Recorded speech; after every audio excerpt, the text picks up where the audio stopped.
So done with the piano.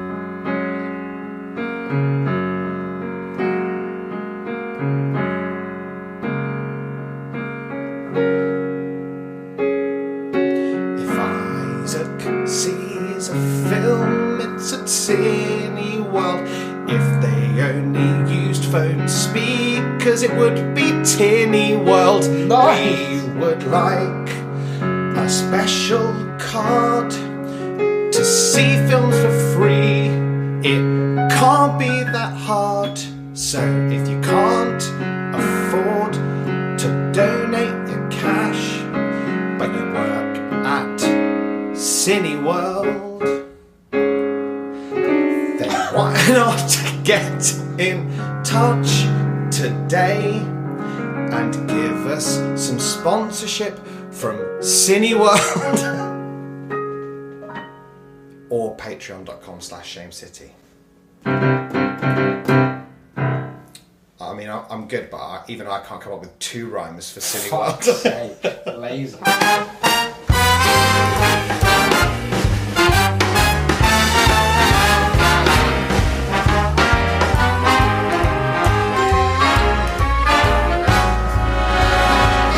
Look for the bare necessities, the simple bare necessities. Hello and welcome. I pressed the record button this time to That's a Shame, episode 64. It's like we were only half an hour in. Yeah, we've had some great stuff, and it was out 2 days ago. Yeah, guys, Can you imagine? Believe. Sorry, it's late. Look, it was Valentine's Day, wasn't it? And also, And mostly, what? Well, I mean, in our defence, we had a several hour. Am I audible now? yes, By which I mean about 50-minute recording session of extra material for the oh Patreon. yeah, I have done nothing with that yet. No, but that's, it's there. it's not good, but it's not. it's done. It's beside the point. There was really no need for you to admit that. But what it meant was it felt to us like we'd recorded an episode. Yes. And then up came Wednesday. We were like, first day of again? the week, as ever it is. Yeah. And we But were. I found myself watching Coco, far away from the world of podcasting. My girlfriend had just flown across a sea A to sea? see me. That's a poem right there. I think Dr. Zeus has that He trademark doesn't know somewhere. what he's doing. I'm Isaac, by the way. Joining me as always, just across the river bend. It's Declan. I'm Declan. Hell of a Hooray. show. Well, no, I'll be honest. It's going to be weak. No. I'm joking. Hell of a show. That was part Come of the on. comedy of the show, that we can joke about how good it's going to be. And that or is not. about as good as it's going to get for today. Yeah. But if you don't think that's a hell of a joke, we don't want you. No, exactly. I'd turn right off and never come back. Jokes 5-star aren't reviews. about quality nor quantity. It's just... I'm going to tell 300 knock-knocks. How's your life? Yeah, all right. I've just got back from tutoring. I'm going out to a birthday party later. Wow, not the birthday party. No, that was last week. Yes. No, was a I'm going play. to a birthday party at a gay bar. Wow. How do you feel about that? Do you feel like you fit in? Oh, inordinately. Yeah? Mm-hmm. You do well, do you? Well, I'm sort of, as it were, coming out as bisexual, you see. On the show, officially? Well, yeah, I mean, that's it officially. You've done it on the show That right was now. it. I'm sorry it wasn't... I Come on, didn't bring I along any haven't- champagne. Let me just put a note to do the harp. Oh, yeah. The gayest of all the instruments. So, I suppose I fit in better than ever I thought I did, even That's though I already great, fit isn't in there well. And so do you feel that tonight's the night, you're going to just say it loud, say it proud, really overshadow the birthday girl? Oh, absolutely. No, well, she already knows. A thunder stealing, though. I didn't want For to... I didn't want to guests. steal anyone's thunder. I think you should. You think I should? I think if there's one thing I know Daisy, who we've talked about on the show before, haven't we? Yes. When we were last Hailstorm. episode. Yeah, Daisy the Hailstorm Hale. Yeah. That's a great name. She sounds like she should If run she a boot takes up camp. wrestling, that is it. If there's one thing I think she'd enjoy on her birthday, it's, just having that side quest come into the fore in the form of just barreling in with new information. Just do it. Just make up other stuff as well. Done. Just I'm start dying coming of out with all cancer sorts also. of P.S. Look, I don't know if you believed us the first time, but I'm going to go ahead and say that it is going to be quite a show, because we've, in the intervening period, how long when did we actually go and see this? It was Saturday. It was a week ago tomorrow, I think. Yeah. Sure. I mean, that makes very little sense to you and almost no sense to us anyway. But we went, it was for your birthday, was it? Yes. Vaguely, loosely. It was good because on the Friday, as you mentioned, I went to see The Birthday Party, the play, the Pinter play, with my sister, who very kindly got us tickets to go and see it. Yep. Which was phenomenal. Good, was If it? you are in and around London, go and see it. Who's in it? Toby Jones. Toby Jones is in He's it. good. Zoe Wanamaker's in it. Oh, yes.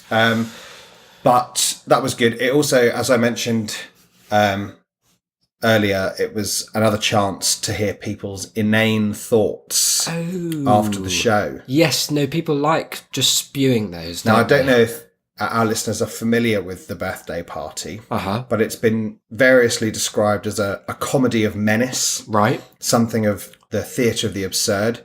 It's very funny, but it's very, very dark. Bit like this show. Oh, yeah, I'll take that. Yeah. Yeah. Didn't someone once call us something like a thought-provoking experiment in the podcasting form? Or something? Yeah. That was like one of our first reviews. And even if they didn't, we'll take it. Yeah, I mean, of what I write and then post drunk just still counts, Yeah. basically. And after the show, there was a couple behind me. It was a proper fucking Harold and Maude situation going on. Oh, And the woman turned to this boy and she went, well, I don't really know why everyone was laughing. I thought it was pretty sad. Which seemed like a shameful missing of the point. Yeah. But he retorted, doubling down on this, by saying, I'm actually very interested to see how this script was reviewed because I can't imagine it was well. wow. Harold Pinter. That's the one. Not only a 60-year-old play, but also one of the turning points of British theatre in the 50s. I went to see The Greatest Showman today. Why? This free cinema thing is doing I'm you going no to everything. favours. Yeah, so I've got free. Well, we will come round to what we were talking about, and also it ties into this. So don't worry, structure just emerges. By we, I mean me and all of the people that live in my head. We got Cineworld Unlimited.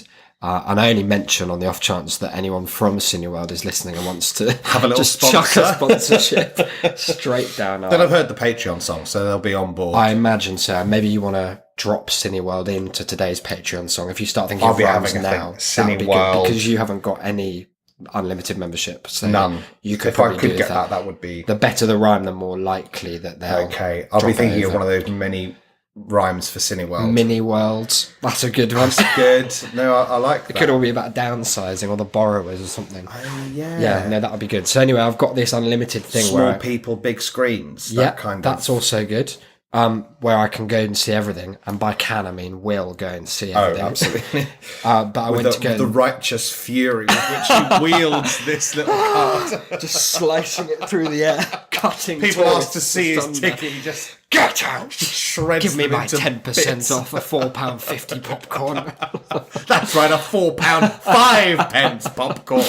It's great as well because I don't actually have £4.05 the. popcorn. That sounds like a That's a band. lot of plosives. I don't have the card yet, so when I ask for my £4.05 popcorn, they have to type a 40,000 digit number as they sit and ponder whether or not to bring up the fact that, so this is only a 45p discount. I know, But it's worth £6 of your time. So I went to see it, and the cinema was the size of this room. It's because they're redoing Empire Leicester Square. For any listeners who haven't been I'm in your a room, palace. No, I mean it's the size of a bedroom is what you need to grasp. probably a larger than normal bedroom. Yeah, maybe. Also, it was probably bigger than this. I would say it was the size of, if you imagine like a millionaire, not a billionaire, a millionaire has installed a home cinema in like their basement. Yeah. 3 rows of chairs, probably about 8 to 10 in a row. Right. And the screen was like, it was cinema size, but only just. It was only just bigger than like the biggest TV screen you could get. So what I'm saying was, it was great. And I was sat, I always book an aisle seat where possible, just so you've got your back to 2 corners. Also, aisle seat, you're either if they come in one side, best chance of surviving. If it's the other, you're first out, no suffering. Exactly. That's it. But there I was sat on an aisle and there were 3 empty seats next to me. The film was like 20 minutes in at this point. Very, very poor music in this film, I must say. No. Oh, look, Hugh Jackman was all right, and it was an ableist mess. But other than that... You didn't enjoy the bearded woman's song? She doesn't have a song, is the weird part. She's set up as the best singer in the whole world. She's introduced as a singer, and then never has anything more than... She probably has about a minute of singing in other people's songs. See, now, I was in a pub about a week and a half ago, a very odd pub that I probably should talk about at some point. Yeah. And also take you to. No. But it was the epitome of a spooky do. A Scooby-Doo pub. Scooby-Doo's uncle, of course. Yeah. And it was just myself, Mark, and Mark's friend Joe. And there was a TV screen playing the top 50 songs from films. Right. And at number 5 was a song from The Greatest Showman. Wow, that's wrong. Sung entirely by the bearded lady. Right, okay, so that's not in the film. Unless I songs related to film. That very small like micro nap that you get when you're like on the very edge of consciousness, which I don't think I did. Or maybe it wasn't offensive enough to be in the film. Yeah, but what came across was like they got this cast of outsiders, and it seemed like the obvious point of the film would be, look, it doesn't matter how we look on the outside. We're all, just people at the end of the day. But the way the film decided to go about that was by having characters say things to Hugh Jackman like, here you're looking for some more freaks.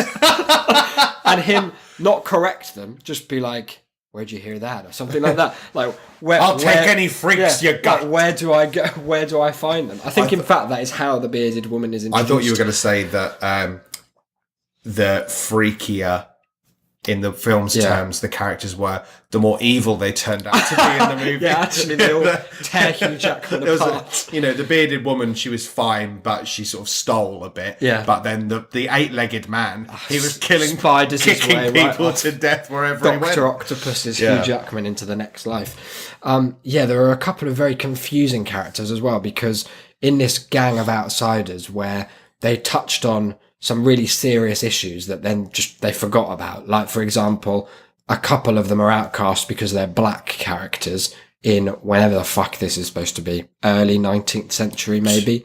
Late 18th. Very, very vague. It was whatever time frame Hugh Jackman gets to wear a top hat, because that seems to be the majority of his career. I'd say like 19th. Yeah, I'd say so. So there was that. There was like racism. But then also P.T. Barnum? Yeah, he's P.T. Barnum. We could could find out when it was. But also, it's so far removed from P.T. Barnum anyway that it's total nonsense. But so you've got serious, like, othering of black characters in a white society. And then you've got, like, oh, this guy has, like, hair growing all over his face, like, physically, visibly, disabled people. And then one of the guys was just a bit fat, like, but he was still in the group. Like, I'm not saying he's not allowed in the group, but let's not just paint all difference from Hollywood. I think I was in that film. With the same brush. I was dating the bearded lady. And in the beginning, he amasses this ragtag gang of people and then comes up with names for them. Like, there's a whole sort of montage, like a bit like Ocean's 11, where they're getting the gang together. Right. Like, you're the explosives guy, except instead of saying that, he was saying, you're going to be Dog Boy. And the film then never really comments on the fact that he calls the him incredible Dog Boy. Spherical Man. Yeah, he has Dog Boy. There's a Russian giant man. He's about 8.5 feet. And he's like, I think you're Irish. Wink. And then he just calls him the Irish giant. It was all very strange. Like, it set up all these things that seemed to lead to a moral, but then just didn't bother. Instead of a moral, what they did was they just had them all do a dance scene and then like stamp a bit, and they all broke down into like a clapping final verse, so that you knew like it had a stadium vibe. You knew that it was gonna... anthemic. Yeah, well, in fact, it was trying to be. No. Well, in fact, they used the word anthem in almost every song, just to remind you. It's one of the lyrics is like, La da da da da da da, like an anthem in my heart. So you're like, oh yeah, it is like an anthem in my heart. That must have been this upsetting film. for you. Sickening, quite honestly. So I vomited. Anyway, all of this is to say that these 3 empty seats were not occupied until about half an hour into the film.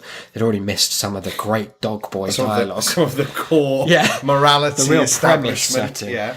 And in shuffle this family who just looked like they had brought in an energy that was almost palpably toxic. Like they just all shouted at each other and then got it, probably about being late. Like it painted a real picture when they came in. I was sitting so far out to one side and so ill-equipped was this space to be a cinema that the screen was sort of off and to my left, so I was having to like angle myself. But if I just sat straight in my chair, I was staring straight out of the door of the cinema just into a corridor, and they hadn't shut it. I toyed with going to shut it, but I thought I'd rather just, if the film's really dull, I've got an easy escape and also something to look at. Yeah, exactly. Just a corridor. So they You could have tried to see like scenes in the corridor, and just in your mind try and apply the meld dialogue them. to that. That would have been Probably good. would have been much more interesting. Oh, much less offensive, certainly. Some dad pointing to his kid going, "I hear you're the Irish giant." Where'd you get these freaks, kid?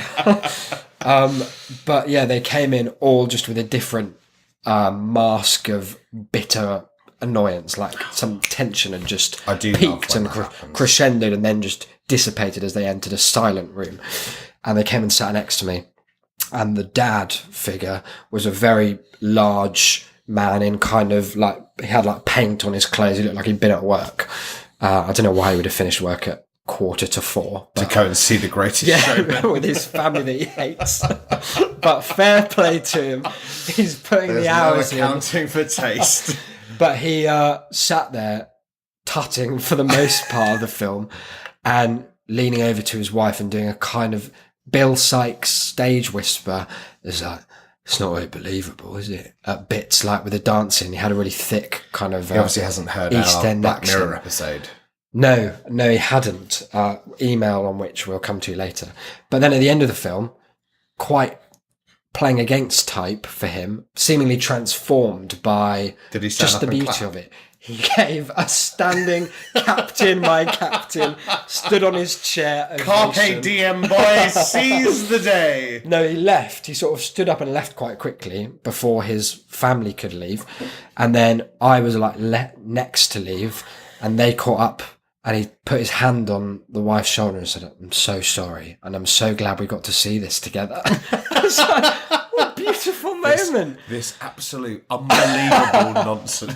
It was just so nice to see him transformed by the power of very mediocre cinema. That is nice, though. And that's why I've got my unlimited card. Yeah, you're hoping you can be transformed. If not today, then I'm going to see Black Panther tomorrow, and I hear that is genuinely good. Well, on the subject of another film, when I was on the train into town, it was to see The Birthday Party last Friday.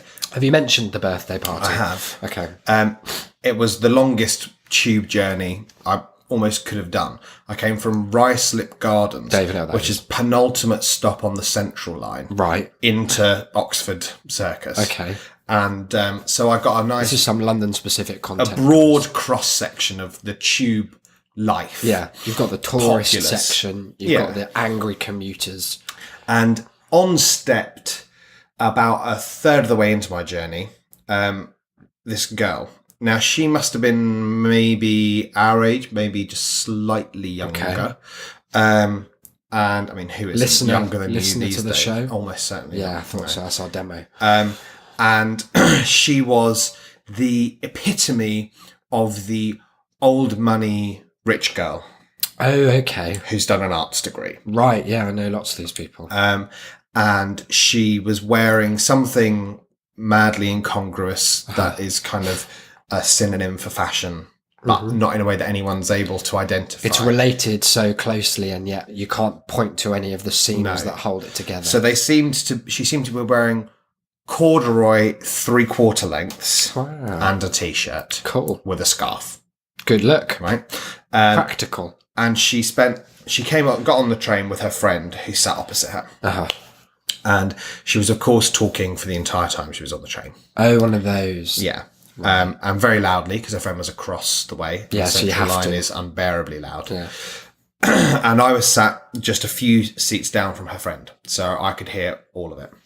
And she started by talking about football. She played football. Right. But what she knew about football bordered on nothing. Okay. She started talking about how the game is all about slow pace these days, which at first is the least These correct phrase. These days, comma. Her friend asked what the offside rule was about, and she responded. Oh, I'd love to hear something. She responded with, No one knows. "It's really not that important." That's lovely. So I was already amused. I was trying to read a book, but I'd given up on that, yeah. and I was just looking at the book and listening. So That's for me a moment where with my headphones you just turn them off, lift one ear slightly off. Exactly. Because it gives you a great cover, doesn't it? Holding Yeah. a book or having headphones on. Exactly. I'd say 80% of the time I'm not listening to anything. No, just never. listening to other people Yeah. and how dreadful they are. So the football conversation died down a bit. Lord himself knows why. Well, with that much kind of insight, you'd Content think to say, she'd be yeah. able to talk for hours. And her friend asked her if she'd been to see that film, The Post. Oh, The Post, yeah. The Post, the Streep Hanks. Yeah, together at last. They've never been in a film together Exactly. before. Imagine that. And here In they fact, are. they'd never met. Or They'd indeed never heard of each other. And her friend asked her if she had seen The Post. Yeah. So we'll call the football rich girl, we'll call her Please couldn't... Delilah. Oh, right, okay. That's out Okay. there. And we'll call her friend June. Delilah and June. Yeah. They're middle-aged. They're No. like Hyacinth Bouquet types. They will be one day. So Delilah said that she had been to see The Post. So June asked what she thought of it, because June hadn't been to see it yet. And Delilah's response was, well, I thought it was good, but I think it's far less enjoyable if you know a lot about the Vietnam War. Right, okay. Now, Interesting approach. Already this irked me somewhat because it seemed to be buying into the idea that any historical film is de facto uninteresting because we know the outcome, that there can't be any tension or art. Or I guess that a film that has like a tangential relationship to a historical event can be judged solely by its strict and rigorous adherence to the facts historical as facts. they played out. Exactly. Even if all the people involved were ugly, dull, and dead. And if the story itself was actually a minor footnote in history as opposed to a cinematic event. So her friend asked, oh, really, June? Is that in what way? Like, what do you mean? What was June's demeanour here? Is she like, did you sense genuine inquiry or was it just conversation? I felt like poor June. Is the dynamic... She'd been duped. Really? So she sees Delilah as her cultural the authority. Yeah. Not one that she's unafraid to question at all, but one that she looks up to. Yeah, you know. she'd automatically defer to her. Would it be one of those situations, do you ever watch this nice thing happen in public, where there's like a table of people, and when something funny happens, everyone looks to the person that they're trying to impress the most to see if they're laughing for permission. Yeah. June would have been straight at Delilah. Straight looking hanging to on to Delilah. every cackle. Exactly. Good. Delilah, of course, would have been laughing at everything. Yeah. Oh, well. She Because gets it. She wants to understand everything. The thing about jokes, it's all quite slow paced these She days. knows. Yeah. You can get away with that. Easy. Yeah. Easy money. So Delilah responds by saying, well, obviously I did a history degree. And one of my modules was about the Vietnam War. So all this kind of McNamara stuff, saying, in a way that she knew that June didn't know. Yeah. But she was given a chance to, and June says, no. Oh, you don't know about McNamara? You don't know about McNamara and this whole, the report? June? Oh, well, okay. Well, you see, what it is this. One of life's most incredible phrases. What it is this. And proceeded to give a potentially shoddy, not very in-depth overview of this McNamara report that could have been entirely gleaned from the movie The Post. Oh! Which was that, well, you see, the thing is that, this was a long war. And, What a great bit of and by the insight. end, they an unspecified they, unearthed this report by McNamara that had been done right at the beginning, right before the war, showing that they knew before they went in that they were going to lose, but they went in anyway. And so it's all about, trying to get this report released and getting a load of attention for it. And June was saying, "Oh, really? I mean, I didn't know. Like, so who's the president in this?" And she's like, "Oh, it's what's it's Obama or someone.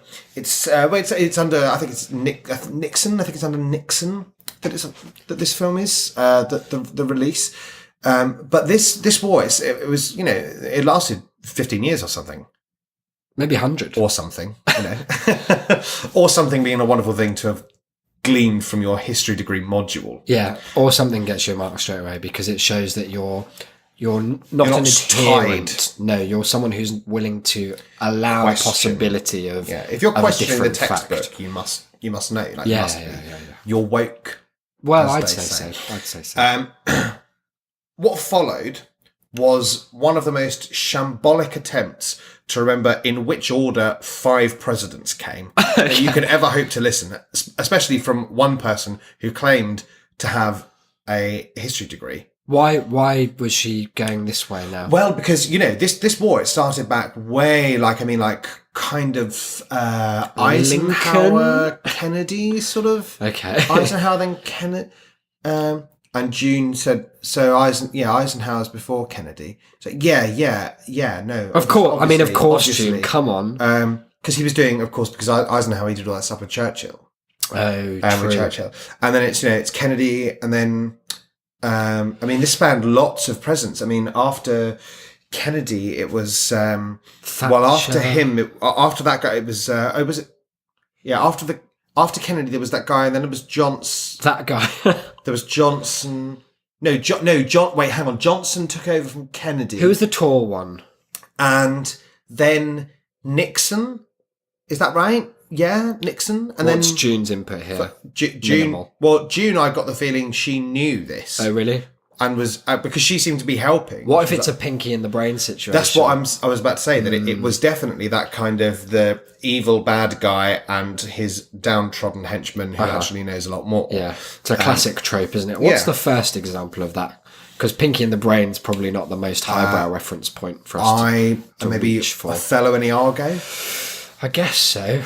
Othello, though, he's not an idiot. No, he's not an idiot, and Pinky is an idiot. Yeah. It's more about, I guess, Othello's ambition is a little more limited than Pinky's, although whose isn't? Same thing we do every night, Brain. Just fuck Desdemona and get out of town. Not be Avoid persecuted. any business with handkerchiefs. We haven't got time for that.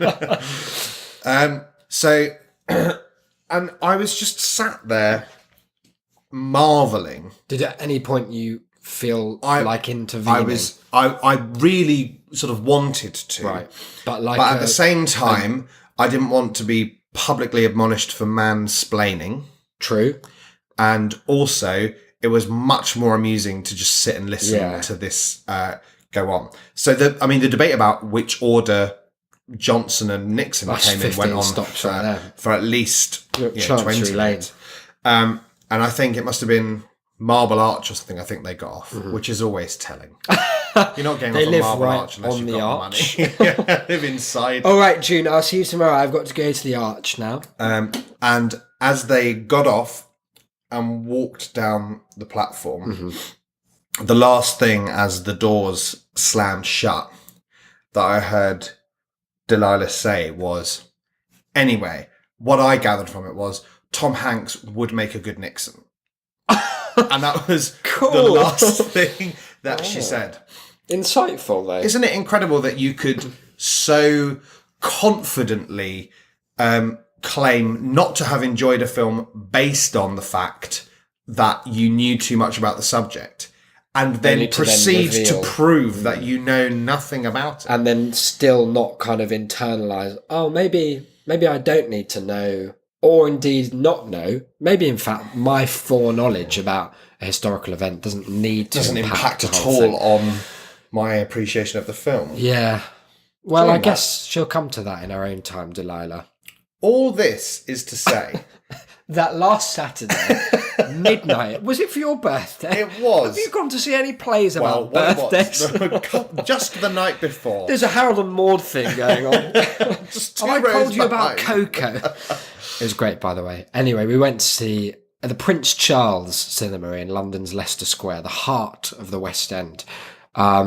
It's been there for, I think, Jesus mentions it actually in one of the parables about going to the cinema, where he's like, looking at God, it's like going to see a really good film like Bruce Almighty, and everyone's like, so, but Jesus film, and there he's like, don't worry about it. Film Bruce. I'm Watch sure this that name's space. not really Watch around. this space, Peter. What about when Jesus just renames people Simon Peter? It's great. What about when God renames Abraham? He was Doesn't like, tell him why. He's like too few syllables. Yeah, he's like, there's no gravitas in Abraham. And I mean, he's not wrong, but it's also He's like, hard to Abraham- say he's right. He's like, Abraham, that just sounds like a Cockney saying what your name should be. Abraham! So what's a Cockney? What should my name be? Look, Don't worry about it, Don't worry about the first Abraham. one. Second one, Abraham. Anyway, there we went, and it's known as the home of a certain film, and that's the film we went to see.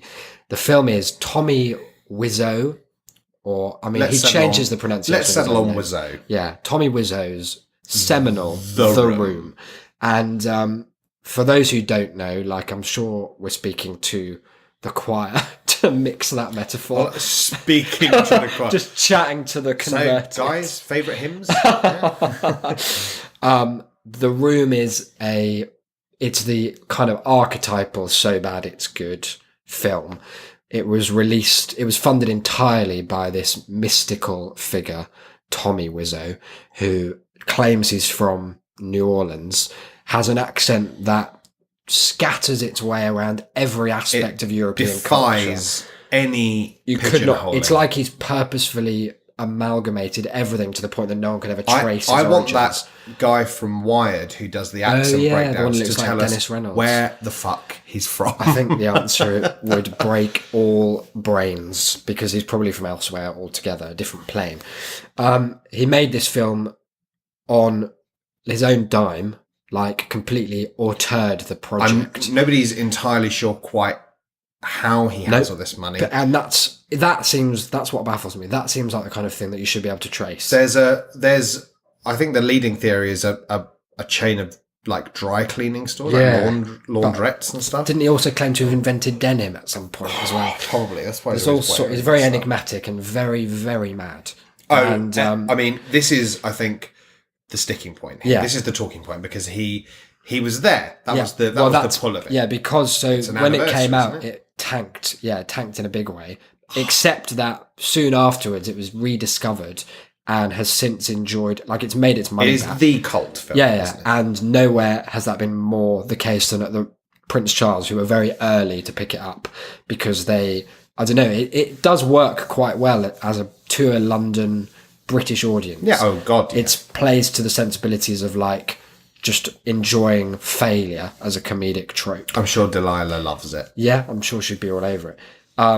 But there's enough, I don't know, there is something, we could examine this in another episode, but there's something quite British about the appreciation that has developed for it, I think. Yeah, and while it's that, to do it like briefly, it's that kind of cliche that doesn't always work, but as a kind of rule of thumb is this, I think, British appreciation for the downtrodden and the failures, and that we're able to enjoy that both genuinely and ironically, that you can like something like Only Fools and Horses or something like that can be popular in a nation that's about people who have nothing and never get anything and are always kind of remain at the bottom. Yeah. But you can also appreciate that ironically of people who have seemingly a lot who are incapable of doing anything with it. Which is perhaps even sadder. Oh, yeah. It's even more tragic a story. So yeah, the Prince Charles has been like, they do this every so often and I've been meaning to go to it for years, but because it's the 15th anniversary, Tommy and Greg, who is the other star, Greg Sestero? yeah, played by Dave Franco in The Disaster Artist, came along to ostensibly introduce the film. It was billed as they were going to introduce it. There's going to be a quick Q&A. Yeah, although quick wasn't necessarily mentioned, No. but the implication was it was going to be, like a couple of questions, a little like round table discussion about the film maybe, and then they'd be there to sign merch, shake hands, take photos and all that jazz. I've been a couple of times, maybe 3 actually, to a film festival in London that I've probably mentioned before called Fright Fest, which takes place at the nearby, or at least did when I used to go, nearby Empire, where I saw The Greatest Snowman. And the Q&As were the bane of that process. It was long days of like 5 films back to back, short breaks. And if there was a Q&A, it attracts with such magnetism the worst people. As we know from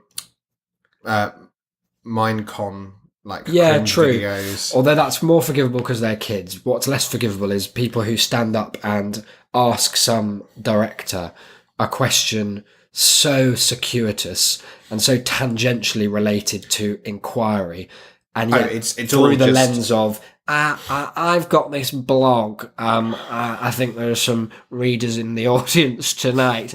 Anyone read Dapper Dan's Den of Inquiry? And they'll be like, no cheers. Maybe, cool. Anyway, I've got to say, I enjoyed the film. I mean, you must know it's not without its flaws. And they will talk for like well, it's hours. not about the question, is it? It's about themselves. Yeah, and especially in the old auditorium that was Empire One, which was a beautiful old, I think it was the largest cinema auditorium in Europe at a point. And you had a microphone, so it must have been like, they must have felt some power that compelled them to stay. So I was worried about the Q&A. And never in the history of Concern have they been thrown out of the window and resolved so thoroughly as with the 10 people who... I mean, because to add to this, I've been to a few things with Q&As before, never films, but they are, as you say, always not just a den of mentals. Remember when we went to see Sondheim and there was a Q&A? No.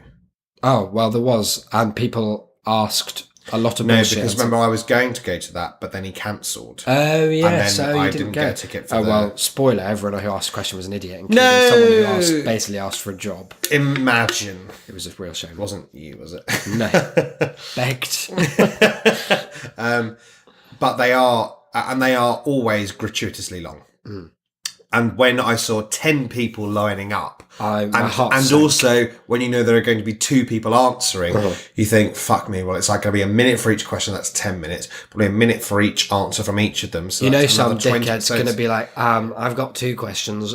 This one's for Greg, this one's for Tommy. First question, and then the second question will be some attempted joke that they have obviously heard 100 times before. Seen The Room? Hey! Crickets. So when I saw 10 people lined up, I was worried. Yeah. I was thinking... You started heckling them. This is at least... Yeah, I started demanding to know what they were going to ask so I could tell them whether or not they were a fucking idiot. I was thinking this is 30 minutes of our lives. Minimum of our lives. How long do you estimate it was? It couldn't have been more than a minute and a half. 90 seconds was going to be my guess. Mad.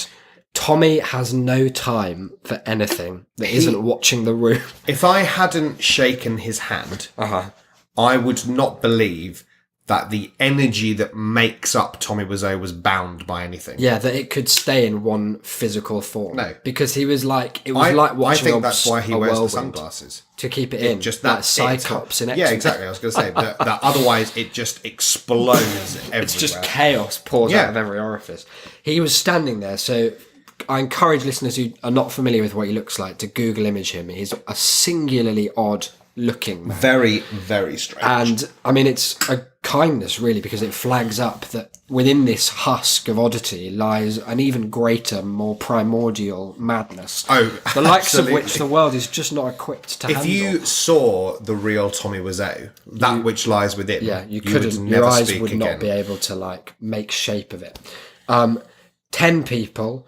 Average time, maybe 10 seconds, generously. That is some of them longer, And indeed he got one person up on stage. And it's not that he was horrible. It's that he had no time. It was how every Q&A should be. It was brilliant. The first woman's question was, what's your favourite sandwich? And he went, nobody wants to know that. Next question. And then the audience went, yeah! And he go, ha, ha, ha, ha. He's got this laugh that is the weirdest thing. And combined with his accent and the fact that he's like performing his indifference to these people. It's like so funny. It's like he has, we've all got the esophagus. Yep. That's for eating. Yep. And we've all got the trachea. Yeah. And that's for breathing. Never the twain shall meet. And other such processes. Uh-huh. Tommy Wiseau has a third, very, very small tube at the back of the throat that branches off from the trachea, and it's called his laughing tube. And Does it just have a weird lid? It just has a weird, like, valve. It's just a flap of skin. And it can only push out the most pathetic, meagre volume of air at any one time. So it appears as this weird four-stage... It's so odd because it's in such stark contrast to his voice, which is all this, I don't know, Greg. No one wants to answer that now. No one cares. This is London, not Paris, okay? Nobody cares what my favourite sandwich is. It's so weird. It's like, if anyone hasn't seen it, try and look up. We might attach it to the episode if I remember to tell you. Yeah. Rob Brydon's Man in a Box. Yeah. Where he does this like voice trick Very that makes it strange. sound like there's a tiny man trapped in a box inside him. It's really that's odd. trying to scream out. It's better than you were imagining if you haven't heard like it it before. is just extraordinarily Yeah. good, and it's like there is someone else inside him, like the xenomorph's tongue. How it's Yes, another mouth that manages that his tongue just laughs for him. So, Nobody wants to talk about that. and so the first question just dismissed straight away. Thought, oh, that's funny. That's like a good way to start. It sets the mood that like there's no bullshit. Just Puts everyone get else to on the their toes. Now, the kind of person who's going to ask a question in a Q&A, undeterred by that. Oh, of course. They soldier on with a resolute lack of self-awareness. I would say though that out of the 10, at least 3, probably at least 4 of the people barely came to a stop at the microphone before Tommy Wiseau had dismissed them. Yeah. Like they started their question mid-stride, and before they'd put their other foot down, he had told them to fuck off. Yeah. And they had to go. It was just and that was like, it. there was no coming back to it. You can't respond to a man who barely processes information anyway. No. Just or exists in his processes own it at a voice. speed which is hitherto Incomparable. unknown to man. He is quantum And then there's computing. Greg, who's this like classically very good-looking Yeah, guy. he's a sort of. in He the looks background. like what's that guy in Lost, Sawyer or something? He looks like Yeah. that kind of archetype. He of looks sort like him, but with no street smarts. yeah, like rugged but dull, Yeah, exactly. and he's just standing there like a But shadow. what's great is that he is in any room that didn't include Tommy Wiseau, he'd be the strangest person in it. Yeah. But because Tommy's there, he feels like this beacon of normality. It's like Greg's like us, Yeah. and he's laughing along with Tommy. And so when people got dismissed by Tommy, they would sometimes turn Appeal to pleadingly Greg. to Greg for his answer. And he would respond in an almost identical, just more relaxed fashion. He Like, had no presence, Greg- like, no sense of being on stage. Greg has this shield of pure light in front of him. You know, in this is just a reference for us and no one else. You know, in the big Dumbledore Voldemort fight. Oh yeah, When Voldemort makes all the glass and go at he Dumbledore. puts up the water thing. No. He makes all the glass go at Dumbledore, and Dumbledore just raises his wand, and as it hits it, it all just turns into dust around him. Greg has that in front of him. Anything that hits him just comes to him as nothing. In his head, it's just like bird song. Yeah, and so 24/7. the question, the Probably first a question, coping mechanism Yeah. for working with Tommy. the first question about sandwiches, like Tommy Wiseau smashed the baseball. No of one the cares. question No one wants to hear straight about at sandwiches Greg. right now. Greg, what about you? What about you? And it comes to him, and he says, "You're like ham and pickle," and then dropped his mic to his side to show there will That be was no more it. answer, and they have to go. And you're like, I thought, I trusted you, Yeah. Greg. You were the lifeline. It's like that thing of finding out that like both your parents are in on the same ruse, where it's like normally Yeah. you can play two people off each other, but when they're divide and united, conquer. because he does, like you say, seem like are in, and everything Yeah. you know about the way the room was created, that it was this Tommy's madness like up against Greg, who just wanted to make it as an actor, that normality colliding with sheer madness. But he's been too close to the madness for too long now, Greg. That is and it, his defence has made him into a hollow monster man. Although, Lovely, I mean, though. when are we putting our little clip? Will that be at the start? Yeah, it would have been at the start. So of this episode. they will have heard the way that Tommy deflects all inquiries to Greg immediately. And anything Greg's that isn't immediately solvable by one action or word. and Greg's flat, apathetic, if kind response to all of it. Like that's their dynamic. You throw anything you want at Tommy, he softens the blow, palms it off to Greg, and Greg just catches it and hands it back to you. Yeah. And you And walk you away. feel like you've you got walk more. away with exactly what you had But- beforehand, and yet you with feel a elevated. covered just with a thin glint of their essence. And you walk away and you look at it and you think, to look at this, what I've got is nothing. But It makes I you like fuck all. feel like Changed. there's something. It's a religious experience meeting Definitely. them. It was so strange. Very, very odd. The Q&A continued for, like we said, almost no time at all. But there was this weird tangent where two different people started trying to ask him questions in French.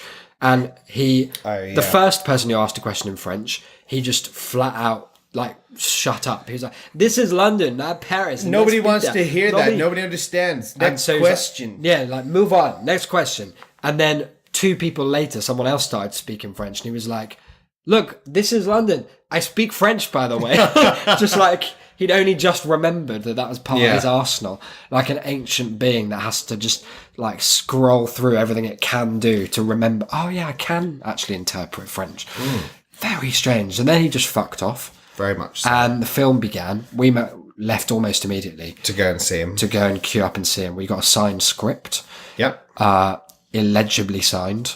Yep. Can't make out what any of the scrawlings are. And as you will have heard, one of the oddest recordings one could have hoped. Yeah. Well, there was a bit afterwards. It's a shame it cut out when it did because, so first of all, Declan approached Tommy. I had to get the camera ready. The cover art for this week's episode will, of course, be that photo. Of course. Yeah, why not? So I had the camera ready because there was a very tall sort of helper guy, roadie, facilitating the speeding up of the process. He was like, "Everyone have your cameras ready." So I was like, "Okay." Got my camera ready. Declan went in with his phone recording to try and get something. We were our hope was just any audio captured. Of his voice. Yeah, just Original anything. audio. Yeah. And as you'll hear, he didn't really understand to start with, which is fair enough. English, despite his claim, is not his first language. By no means. I don't think it's even in his top 30. No. I think the man can speak to all kinds of creatures higher up. than Languages long since lost Yeah. to man. English. Oh, by the way, I Ones speak yet to be Aramaic. discovered. So he palmed us off to Greg. Greg understood, albeit with a very slow, lethargic approach where he was like, "Sure, I can do that," and then just didn't. She's like, "When you're ready." Whenever you can, then. But then he went for it, and he This added his own roadie bit. cunt's trying to move us on. But so. he added his own, like, "That's a shame" podcast. Like, Yeah. we didn't ask him to say that bit. No. And then Tommy, realising what it was, puts his arm around, gets in the gang, and is like, "Yeah, and have a groovy life, okay?" And it cuts off. So we didn't get that bit, but we lived it. And on the way, once we'd had our photograph taken, he shook both our hands again. And congratulated us and wished us best with the podcast. He did. That's which was very incredible. nice. I felt, I don't want to say that we're special, but we did get better treatment Than anyone else that I saw. Yeah. But certainly anyone who wanted to ask him a question. Absolutely. He was nice. Like, he was personable in a way that you just didn't expect he'd have the capacity or inclination towards. No. It was great. I mean, go and see, if you're ever in London and in the vicinity, go and try and go to one of they these do it all the screenings, time. because we haven't even talked about the madness that was the actual screening, No. where the audience became one writhing mass of Organism. in-jokes and references and responses to the film that are just so like pre-programmed and yet witty. It was like watching nanobots try to form one shape. Yeah. They're like everyone... Like this thing at the drones at the Olympics. Yeah, exactly. There was everyone kind of had part of the message Yeah, and we were all the same coalescing. and the same code, the same like pre-knowledge, and it was just us trying to form ourselves into one coherent being that Led- was the spoon chucking audience of the room. Which is a literal, not metaphorical sense, because a big part of it is throwing plastic spoons at the screen. Albeit at least 50% of them turned out to have been metal. There were definitely some metal spoons at the front at the end, which is because they just have a lot of photo frames up that have pictures of spoons that were clearly like stock imagery that should have been taken out. But there were a group of, it sounded like an infinity of people at the back, but there was a group of people at the back who had some of the best crowd comic timing I've ever encountered. Incredible stuff. They were like heckling each other. If someone shouted something out, someone would be like, "Oh, I said that one, mate," and it was just the silence thereafter was just lovely. Yeah. There was a great moment where, because there were a lot of like preordained reactions to famous moments, of which the most famous is like, "You're tearing me apart, Lisa." The amazing scene where Tommy storms onto a CGI rooftop and mangles his way through a baffling line of dialogue that's like, "I did not hit her. I did not hit her. I did not." He says like 5 variations of "I did not." Oh, hi, Mark. Yeah. So hard to follow, and throws his bottle. So that gets a big cheer. But then there were loads of little subtle moments that I didn't know had a reaction. All of the stuff about the door remaining open. Oh, yeah, it throughout never every shuts the single fucking door. fucking scene. There was maybe 3 periods of silence for more than like 20 seconds, and in one of them came my favourite shout, which was just apropos of nothing but the fact that it was a bit of the film that didn't have any particular set response. One of the people at the back went, "Have you ever been missold PPI?" It's just brilliant. What a great thing to say. I felt, it was a very church-like atmosphere, really. It was being frenzied. part of the same God, wasn't it? Yeah, and that God was Tommy. Long may he reign. Indeed. Yeah. What do you want to do now? You've got to go soon. Well, I mean, we could do a question, maybe, from the quiz. Sure. I'm going to throw one question. I've only really got... Okay, good. I've only got time for one. It's a short one. Okay. It's a yes or no, but then it also has a explanatory. Probably like the second mark comes from explaining. Right, okay, answer. yeah. Number 3. So, sorry, we'll do some setup. This is Uncle Toby, Dr. Toby, sorry, his Dr. patented Toby Zhivago's love quiz. Potion quiz. You ask 36 questions, and then I think you just have to fuck, fuck on air. I think that's what episode 70 is going to be. Sign up now. How are these springs doing? So we've done questions 1 and 2. Question 3. Okay. Before making a telephone call, I was certain you were going to say love. before making a telephone call, do you ever rehearse what you're going to say? No. Why? Because it's not a performance. I will only ever call someone functionally. Yeah. And therefore there's no need. I've been practice. getting inundated with calls at the moment, and it's been hacking me off no end. I've been dodging them all, of course. My girlfriend is, and all my girlfriends have been, for reasons I don't want to look into too much. I think you should for what interrogate for what it the for the aspects very of your obvious notions that it attributes to me. Have always been terrified of phone calls. Absolutely, definitely. Is there a specific name for phone phobia? Because I hope it's not that. Phonophobia. My sister called me the other evening, just after my girlfriend had arrived, and she called, and I left the room. I don't like answering the phone in front of people. Yeah, it's weird, just don't want people to fucking listen to me while I'm talking. Yeah, I find it. I'm just bored by their questions afterwards, mainly. Oh, who was that? What was she wearing? How much is it? So I got out of the room, made sure it was nothing like dreadful. She was just fancied a chat. Yeah. So I spoke to her for a bit. I mentioned my girlfriend was over. I walked into the kitchen and I was obviously talking to my sister about what I was saying. And then I just said, yeah, no, she's here. Do you want to have a word? And handed the phone towards my girlfriend, who physically recoiled, like in fear, just like jumped back. Oh no! And I just looked at her, it's Millie. Just talk to her. What do I say? What do you mean? What do you say? It's not. You're not telling her about death. Just talk to her. She's probably going to ask you some mundane small talk. You'll give some mundane small talk back. Yep. That's life. Bonding. That's what people say. Small talk in April, smaller talk in May. Yeah, I never never rehearsed a phone call. I don't think in my life. Maybe if it were something like, remember when we called up Airbnb after Block Switch? I guess it's rehearsal to be like, what are the facts I need to convey? But I'm not going to be like, okay, so I'm going to open with... we've never made I'm going to open with hello. It's derivative. How about hi? Ahoy. Too casual. Ahoy, too naval. Yes, I don't really understand the impetus for that question. No. And then obviously the why is encapsulated by I suppose that. it's only if you both answer yes, then that's a... This question seems unnecessarily divisive because obviously the firmness of my no. If I'd said yes, that would have been the end of the podcast. You've been off. Love is the least of your worries at that point. Residents in this flat. We'd vote you out with Quiplash. Oh, no. Well, I mean, that's that one solved. Right, 3 good. down, Well. 33 to go. We've had an email. I'm going to sort of shuffle over to the side to try and read it while staying on mic. That's the kind of pro I am. If Radio 1 are listening and have a spare slot, the Declan and Isaac hour, ready to go. The BDDD show. That's not what we'll call it. Mark has been in touch. This is an old email. Apologies Mark, for... as in Stratfold, the not as very in same, friend not and as in flatmate. Mark, friend and flatmate, no. Yes, it's taken us a while to get around to these emails. Isaac and Declan, after hearing your discussions and on the advice of my daughter, I've just started watching Black Mirror. I'm really enjoying it. This, of course, calls back how many episodes? Oh, I 1,000 think we count, at least, to when we were talking about the fact that Declan really likes the criticism of Black Mirror, which is not realistic. He thinks that's the very definition of insight. That's like Roger Ebert, back among us. Back and jaw aplenty. I just read that bit.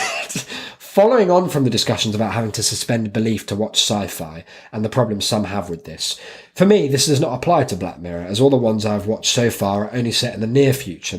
Therefore, it only requires a small amount of extrapolation to get from the now to the time frame the episodes are set in. To me, the clever thing is that the basis for the ones I've watched are very believable. There are startups that want to keep posting for you on social media after you die, based on all of your previous posts. Based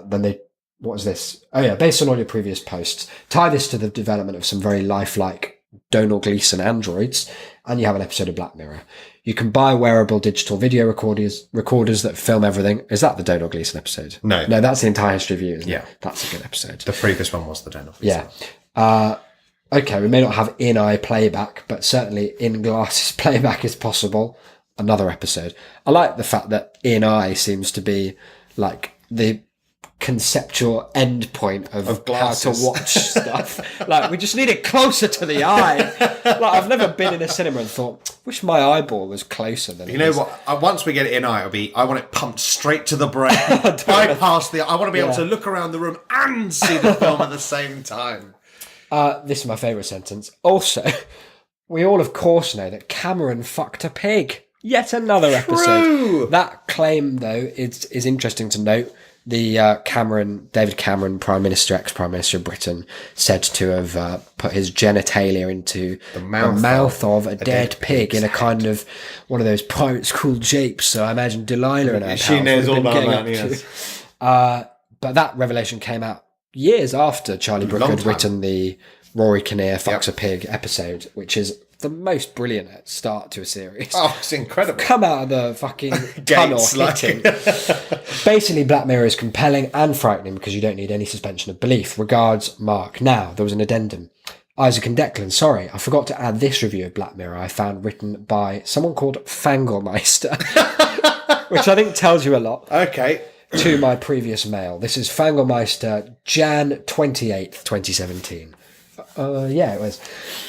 What voice shall I give Fangelmeister? Give me some direction here, because you know I'm versatile. Imagine Don't a you? mouse You haven't said who's yes. got above its station. You do the same. Yeah. so your Nazi two voices parrot. are Alan Bennett and Nazi Parrot. Is that a joke? Right So now? I'm thinking. What about my hey boys? I like that You're one. Lenny from Mice and Men. I'm going to go with No, mouse that gets above its station. Squeak. I can't do high pitch today because I've got a bit of a cold. Okay, all right then. A rhinoceros that's got above its station. I've never. No. They're not allowed to be northern. I've never Oh, that's northern again. This versatility is falling apart. It's something about living in York. York, I think. Yeah. Because the other day I was telling, or just last night as it was, I was telling Dan a story about being in a pub Yeah. just a couple of miles from here, and I was talking about the locals, and I put on a northern accent. I was It's- like, they were it's the best- legitimately yeah. just Cockneys. It's the best incidental character accent because it has the most Emotion. character about Yeah, it. yeah. It is very expressive. I'm just going to go with my voice. Okay. I've never rated anything on Netflix below 2 that your stars voice? ever. Yeah, have I not shown you it before? Sorry, this is it. this is what I meant by versatile. Everything else is just popping something on. I've never rated anything on Netflix below 2 stars ever. Not until this diseased, vomitous dreck spewed out of my television. Laughably bad, laughably pretentious. No normal human is capable of liking this without certifying themselves.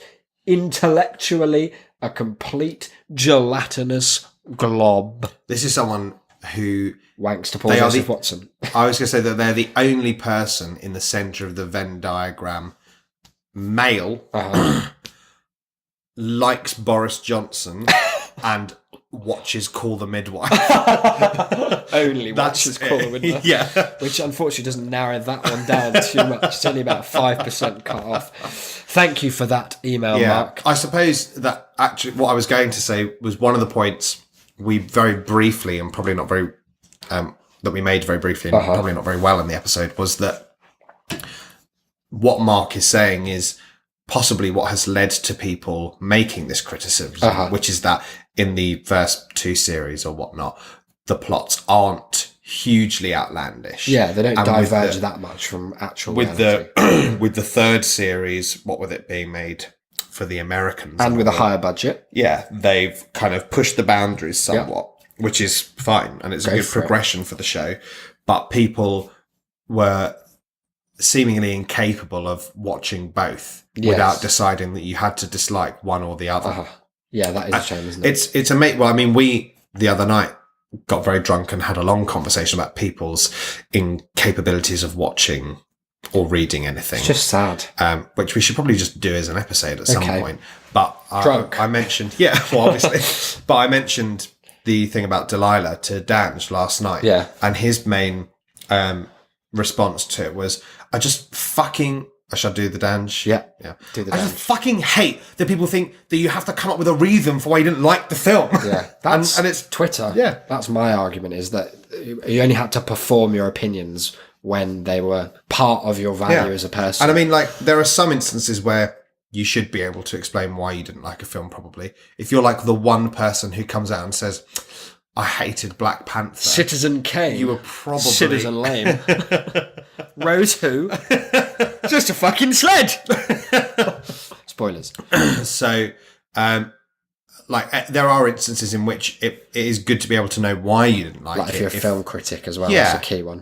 But if you, like, it's a bit of art. If you look at it and you don't like it, that's okay, right. I suppose. I mean, you might probably wrong. You're allowed to be wrong. Yeah. And we'll take the piss out of you And on as air. long as you are, we will be here. That's fine. We're here pick up the pieces. to catch you up.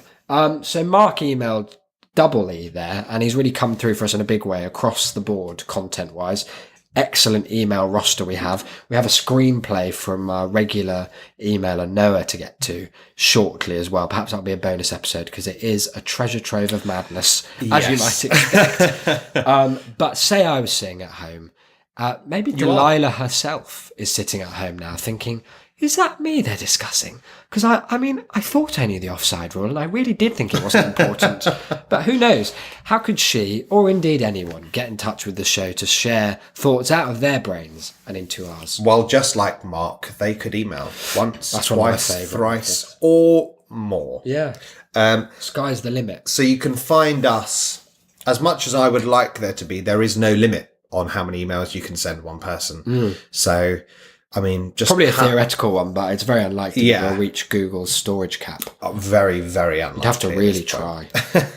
try. So you could find us by email. Yep. That's TAS, T-A-S, at Shame City. You could find us on Twitter Oh. at That's a Shamecast. Yes, good stuff going You can on also there. find Isaac at IsaacBD or myself at Yeah. Cynical Declan. You can also get in touch via the website, shame.city/contact. There's a beautiful pre-prepared form for you to just it is fill nice. in, have a little fill in of yourself, Yeah. and then send it on our way. Shame.city, of course, is our website where there's not, there's not loads, but there's all the episodes. There's ways to contact Every week us. there's more stuff as well. Exactly. I think we're underselling it. This is an archive now. It's also sexy as hell. It does look nice, yeah. So, but there is, of course, through the website, shame.city/reviews. I think so. And if you just pop along there, or indeed pop along to iTunes or any iOS device, and it'll take you through to a lovely page where you can click that beautiful little 5-star. That 5th star. Doesn't look complete. No. Otherwise, because it isn't. So just click those 5 stars. Give us a little review. Give us Glowing. a taste of your thoughts. Yep. And yeah, Send that and, right over. and that helps us one day overtake Russell Serial. Brand, Serial, all these. Do you know what we've people. forgotten about mentioning for episodes now? Probably like a dozen episodes. You know, it's only word of mouth. It's the best of mouth. You know- even now in these hard times. So here's a phenomenal little story. For Okay. you. When my sister came up to see, just mention we went to see the birthday party. Oh, is that the was Pinter the play? Pinter play, yeah. I don't know. I'd like to Hound see how that and script Maud was Aldergate. reviewed. Can't imagine. Well, She was telling me on the train Uh-huh. that she was like about an episode behind. But Aren't we all? that, Especially us yes, yeah, recording more than them. most. But she said that she was like in the discussion that was going on at her job Uh-huh. about marketing this new like program they had going on, Right. and they were talking about all the ways they could do it and various social media platforms and whatnot. And my sister said that she said, we should just like make sure that we get the word out, that we start talking about it to people. And they said, why? And she said that without thinking, she said to them, word of mouth is best of mouth. And they looked at her in a mixture of horror and awe. You're fired, but we love you. That's genius. The police are on their way. That's so funny. And- Have you and not told me that? I That's so good. can't. I meant to wait and see if you were ever around while she was here to get her to tell you. That's fantastic. But yeah, no, she said that she very much. There's a lovely committed. meta element. I said to it that you would love the fact that someone has inadvertently used it in their real life. I do like, as we've discussed, one of the great ways to get off in life is seeing your ideas spread like little germ viruses all throughout their tendrils. Remember when we did that with the into word- the brains? Word Detlev. Yes. Yeah. So yeah, that's the Based one on you a meant. previous successful project. that we've had to since stifle. We've really put out a lot of fires on that one. Or before the show started, so don't you worry What I love about is that there are inevitably swathes of people out there who are carrying on the good work we started, but Forging ahead. even though we aren't. Yeah, we've really distanced ourselves. So word of mouth is the best of mouth, and we've personally been very lax on all elements of the fronts. show. That's going to change. I know we say that a lot, but I think this is a turning point month for us. Are you saying giving this up is a almost. turning day? This is a turning day even now. Chase, if you're listening, we'll be on that show very soon. We're going to appear on. I know, I'm in the process of each week adding a kind of new change to my Oh, life/routine. interesting. Give us a taste of some of those. Well, one of them, the ones that I haven't yet implemented, Good. are trying to do at least an hour of writing or thinking about that's writing a day. I love the second one. Well, because Yeah. I don't like the idea of forcing myself to like just type for an hour think you each should day do unless exactly that. because that's how people end up. If you need anyone to oversee that, That's how you end up being like Andy McNabb. But then I'm trying to do an hour of reading a day at least. that's good. Dieting is another one. Mm. Exercise is another one. Getting up slightly earlier. So whilst Declan is adding things to his routine, I am taking the great big Scaling time back. scythe and Yeah. cutting the wheat Well, from you the need chaff. to because I'm we never don't in this see flat. you. I know. It's weird, isn't it? Because I've always thought of myself as very work shy. Yeah. like quite fundamentally, but I'm out. No, we don't see crack a you dawn. ever. And as Mark mentioned, he's seen more of my girlfriend who lives in Ireland across Than the mine sea lives than yours who just lives over there. 400 yards across the air. Yeah, so I'm dialing back. Declan's dialing up the creativity notch. And we're going to meet in the middle at a place where we have more time to devote to the show, because we're coming up to the year anniversary. That'll be April something, won't it? April 14th? Something like that. 17th? 27th, wasn't it? Well, one of those. It was that a was number one of the in questions April. in the quiz. Yeah. Have a little look now. I want to know if I was right. Okay, fill because the you got it content. right. Did I? Yeah. I mean, I think I gave you a clue or two, but I can't type the word shame.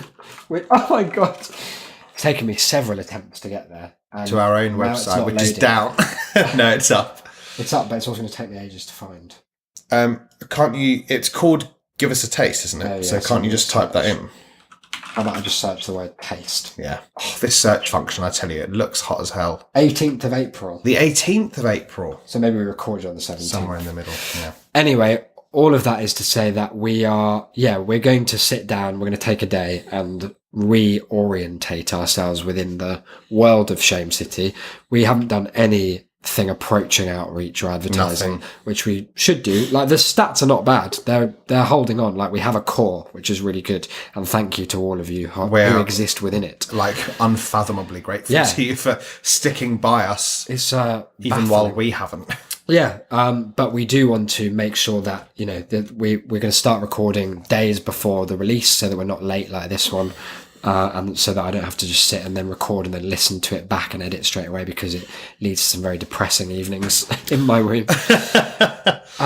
Yes, all of that is positive. In the meantime, however, as we said, do tell a friend about the show. Maybe not about some of the most recent episodes if you found them to be lackluster, although I thought the last one was quite good. Last one I thought was a good one. Yeah, I think this one's been fun. One before that. Very poor. I'm going to delete it while no one's looking. I can't remember what it was, actually. I didn't even mean that. But yeah, send them in the direction of the show. Everyone's got time for shame. That's the new mug motto as we move into quarter 4 of the show. Until episode 65, which feels like but isn't a milestone. Is 65 the age where you become an OAP and get your bus card and stuff? That's probably 82 Probably about now. 3,000, Yeah. isn't it? It's older than trees, and they're old. We'll do some... They just put you next to a tree and see Who's who looks older on a big scale. Who's the least able to get on the bus? I'm sorry, Margaret. It's still the tree. No luck for you this time. Come back next year. Until episode 65, then, I've been Isaac, you've been, I have been and will continue to be Declan. and we'll see you next time. See you then, guys. Peace!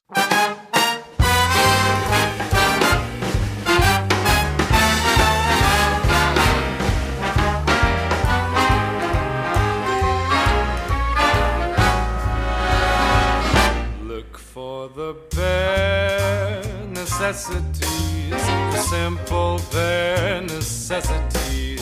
Forget about your worries and your strife. I mean the bare necessities, oh Mother Nature's recipes that bring the bare necessities of life. Wherever I wander, wherever I roam, I couldn't be fonder of my big home. The bees are buzzing in the tree to make some honey just for me. The bare necessities of life will come to you.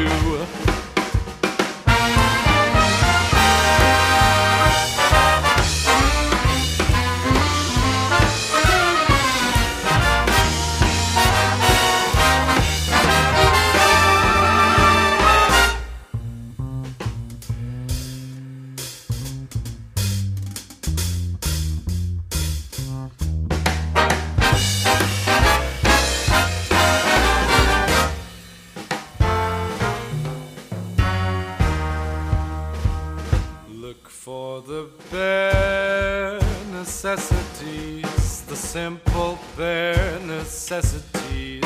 Forget about your worries and your strife.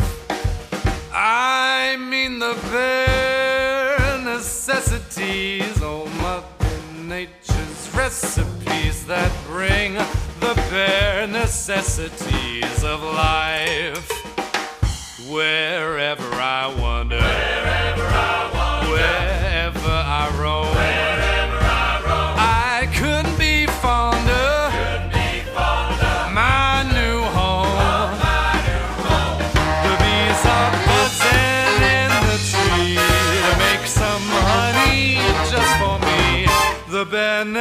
necessities of life will come to you.